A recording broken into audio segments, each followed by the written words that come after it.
Okay, awesome.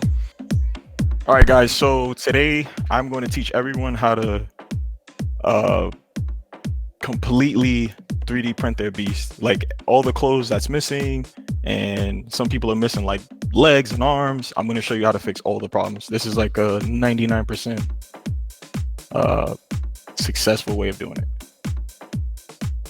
So first thing I do is I clear off my cube and my camera and the light. Don't need it.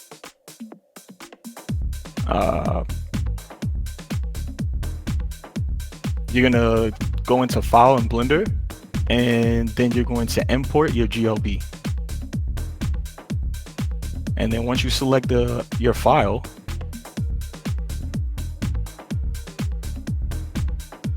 there you goes. So once you select your file, there's actually two ways of doing this. But my suggestion to you, the first thing you should do is go to File. Once you have your beast, the GLB uploaded, you want to go to File, then you want to go to Export, and you want to export it as a STL immediately. And then you can save it to whatever file you want under whatever name. Then the next thing you want to do is go into download any of the slicer files. You can download like Cura, or you can download Prusa, whichever you feel more comfortable with, or whichever goes with your actual printer. Because a lot of times you buy a printer and it comes with the software already available. You just have to download it from the website.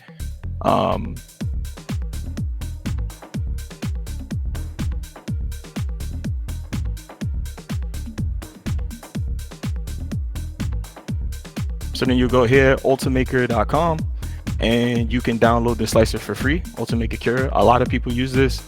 There are multiple programs, but this is probably the most used right now. So once you downloaded your slicer, then you can bring that STL that you had into your slicer. So you're gonna click on your slicer once it's done downloading, and this is my slicer here, and I would hit File, Import the STL.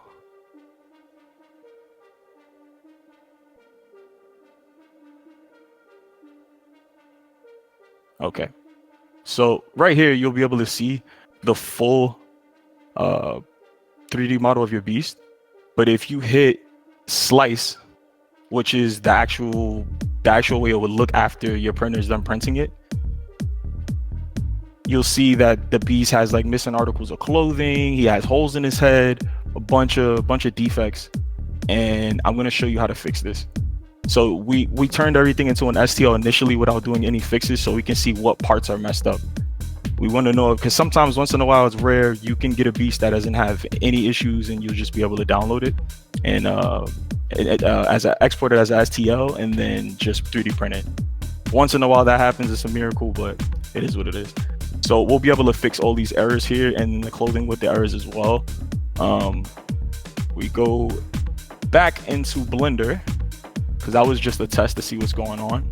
And then you're gonna wanna take that STL file that you initially took already, and you're going to wanna upload that. But first you'll delete the GLB you have inside of your Blender. Let me just check for questions, sorry. Okay, no questions.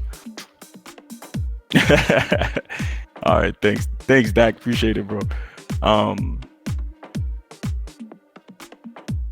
So you're gonna import the STL that you just did, and so it'll be all white, and then from here you'll actually be able to go to the little wrench right here called modifiers, and then you add the modifier, and then you want to go to generate, and you want to decimate. So you can see right here how many faces you have. You want to keep this face around you want to keep the faces around, I'd say like 700,000 to 1 million to get like really good quality. Sometimes PCs can't handle that, but that's like the ideal face count. And what this does, Decimate, is it literally takes away the faces on the inside, and it doesn't allow it to disrupt the outside, but the quality can get lower. So you would hit collapse, and then I like to put my subdivides on like 0.5 and lower. See, now I'm hitting 77,000. So it's actually really low already. So I'm not going to decimate this, but most files are really high. They're over 1 million, or around that part. So I would probably decimate it at 0.8 to get lower. Oh, let's do 0.7. You just want to get it to a good, nice sweet spot. I'll even do 0.6 to see for sure. Okay. All right, cool. Now, once you do this here, and decimate it, it'll be much easier to do the next steps. The next steps is you go back to the wrench, you add the modifier, you hit generate again, and then you would go to subdivision surface.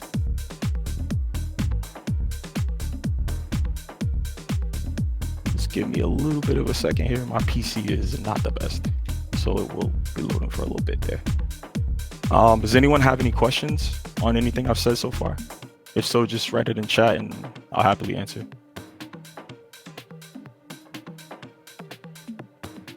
Okay, so it started working.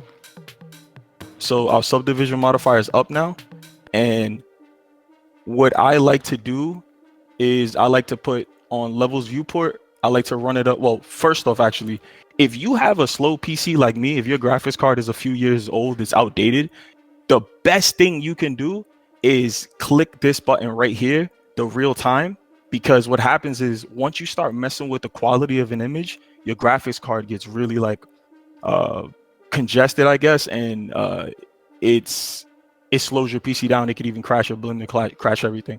So this right here, what it does is it stops it from doing it twice. Because when I click this over, it's gonna do what I need it to do, but it'll do it again once I apply it. So we don't want our computer doing double work. So this right here will turn off. Then we'll go up 1 on the levels viewport and 1 on the render, and we're good. We don't need to click anything else, and we just need to apply it. Boom. Now again, this might take a little bit because my PC is not the best, but this is the process. What's up, Red?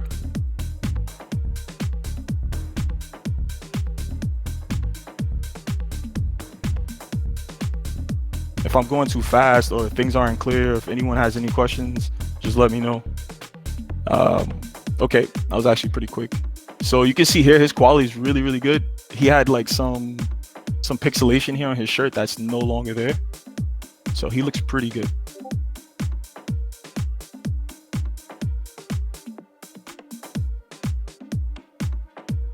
Okay,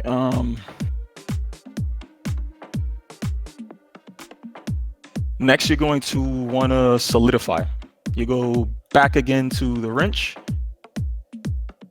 add modifier, generate, and then solidify. So what you want to do from here is you want to keep it on fill. You don't want to put on even thickness because the planes aren't even and you'll have like things flying out everywhere. Then on normals, you want to put high quality. You also want to take off the screen for this if you have a messed up, like if your GPU isn't that good, because it'll just freeze up your PC. I like to get them a little fat. So this negative right here will keep them at normal size, but it's much easier to do the next step if you just take them out of the negative and you bring them into the positive. So just take it from 1 negative to 1 positive. And then you apply. Okay. Now, the next step is the easiest step. A lot of people don't even know this exists.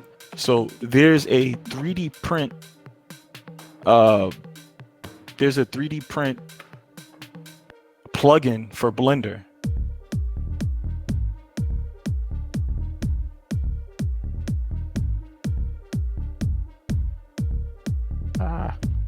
PC's messing up.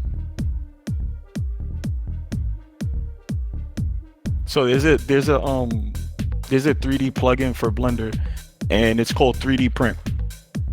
And the first thing you want to do is you want to hit check all. So what this is doing is, a lot of times you have when you bring it into your slicer, your 3D printing slicer, like we just did Cura or Prusa or whatever it is you're using, you're going to have holes inside of it, like I showed. So and those are called non-manifolds.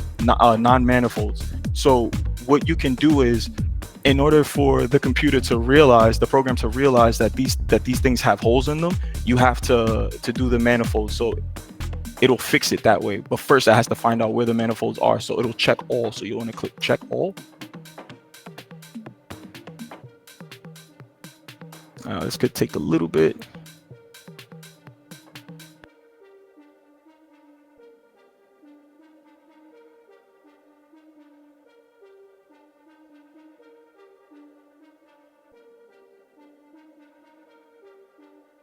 Again, if anyone has any questions, let me know.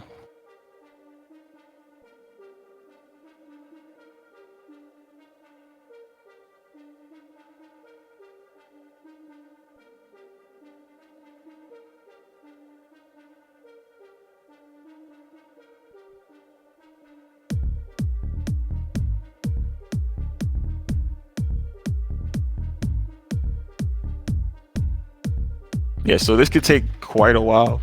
I think my Blender is probably not going to make it, but after you hit check all, you'll see a list of stuff here.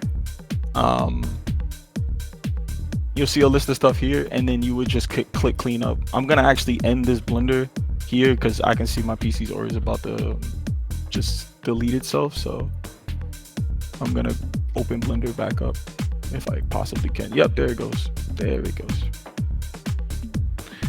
All right.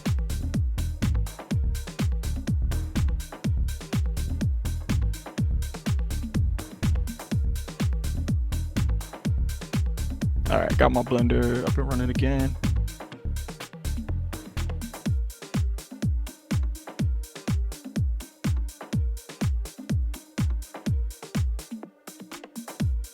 So don't worry guys, we will not start over.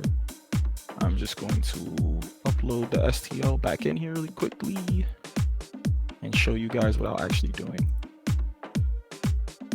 Okay, so then we're gonna pull over this plugin here, 3D print, and we hit the check all button last time. So it's gonna check everything you need, and then you would hit cleanup, and it says make manifold. So it'll turn all those non-manifold edges into manifolds. So it'll fix everything here that you need. Once that is complete, after you click make manifold and everything here is complete, then you want to go into file, export, and then you want to export that STL again,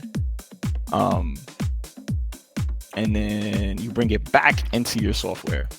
So we're done. As of right now, at this point, we're done with Blender. We don't need to go back into Blender unless we see any other errors. So let me open this up.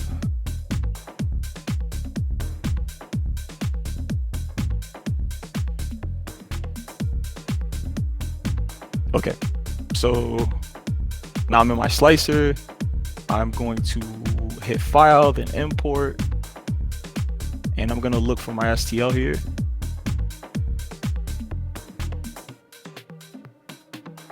This here is just telling you that the initial file is like really, really small, and it's gonna convert it. And then here is the regular 3D file, and I need to hit repair. Once I get here, it's gonna repair all the non-manifold edges that Blender just showed me I had. So I did the check, I put in the manifold, and now this is gonna completely fix all the rest of the issues that we have, and it should seal up like everything. I shouldn't have a single hole, and that was pretty quick. So now we're just gonna run over to preview, and there we go. No issues. This is all good. All those white lines you guys see is actually just seams for the actual thing, but there you go. Boom. No problems. You got your clothes. I don't have any more holes in my head. I'm good to go. So that's how you fix your beast file using Blender and a slicer software. Is there any questions?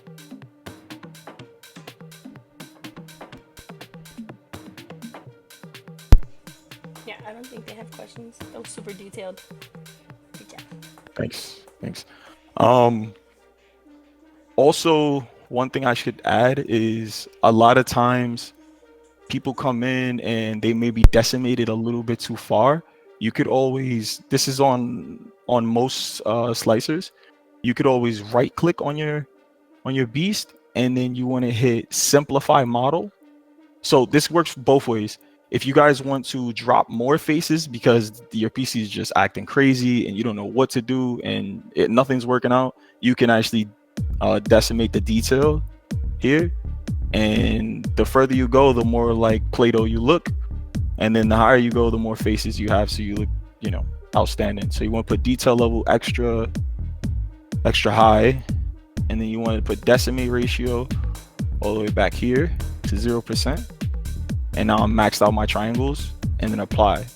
So that will increase your quality, especially if you're using something like a bamboo printer, because then you'll be able to like actually paint the sections without it interfering with things, you know. So that's always a good thing. Pink shoes, anything you want.